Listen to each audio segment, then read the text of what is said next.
இங்கிலாந்துக்கு எதிராக நடந்துட்டு வர டெஸ்ட் தொடரோட முதல் 2 போட்டிகள்ல இந்தியாவோட நம்பிக்கை நட்சத்திரம் விராட் கோலி சொந்த காரணங்களால விளையாடல.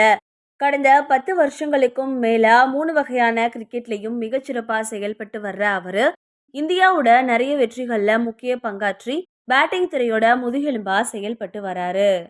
அதை விட நவீன கிரிக்கெட்ல ஃபிட்னஸ் அப்படின்ற வார்த்தைக்கு எடுத்துக்காட்டா இருக்கிற அளவுக்கு கடுமையான பயிற்சிகளை செஞ்சு தன்னோட உடலை கச்சிதமா வச்சிருக்கிற விராட் கோலி அதை பயன்படுத்தி ஃபீல்டிங் துறையில அபாரமா செயல்பட்டு வராரு.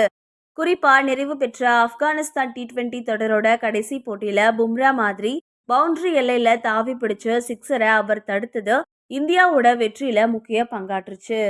இந்த நிலைமையில இந்திய பிளேயர்கள் காயமடைஞ்சதால சிகிச்சைக்கு செல்லக்கூடிய பெங்களூர்ல இருக்கிற தேசிய கிரிக்கெட் அகாடமிக்கு விராட் கோலி எப்பவுமே காயத்தால சென்றதில்ல அப்படின்னு கேப்டன் ரோஹித் சர்மா தெரிவிச்சிருக்காரு.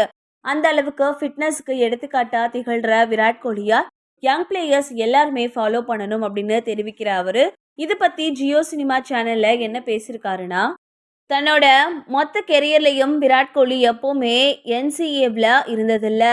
எனவே அவர்கிட்ட இருக்கிற ஆர்வத்தை எல்லா இளம் பிளேயர்களும் பார்க்கணும் அப்படின்னு நான் சொல்வேன். அவரோட கவர் டிரைவ், ஃபிளிக் போன்ற பேட்டிங் டெக்னிக்கை தனியா விடுங்க. ஃபர்ஸ்ட் பிளேயர்ஸ் அவங்க இன்னைக்கு இருக்கிற இடத்தோட தரம் என்ன அப்படின்றத புரிஞ்சுக்கணும். விராட் கோலிய பார்த்திருக்கேன். அவர் இதுவரைக்கும் சாதிச்சதுல ஈஸியா திருப்தி அடைஞ்சிடலாம். அதனால 2-3 தொடர்கள் கழிச்சு விளையாட வரேன் அப்படின்னு அவரால் ஈஸியா சொல்ல முடியும்.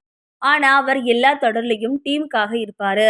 அது மாதிரியான பசிய ஒருத்தருக்கு யாரும் சொல்லி தர முடியாது. நீங்க அத மத்தவங்க கிட்ட பார்த்து தான் கத்துக்கணும். அதுதான் விராட் கோலி இல்லனா மத்தவங்க கிட்ட நீங்க டெக்னிக்கல் அளவுல பார்க்கறதுக்கு முன்னாடி கத்துக்க வேண்டிய விஷயம். அதாவது எல்லா நேரங்கள்லயும் நீங்க பசியோட இருந்து ஆர்வத்தோட களத்துக்கு போய் சூரிய வெளிச்சத்துல பெருமையோட விளையாடி வேலையை முடிக்கணும். இந்த தகுதி தான் எல்லா பிளேயர்ஸ் கிட்டயுமே ஃபர்ஸ்ட் இருக்கணும் அப்படின்னு நான் கருதுறேன்னு ரோஹித் சர்மா சொல்லியிருந்தாரு.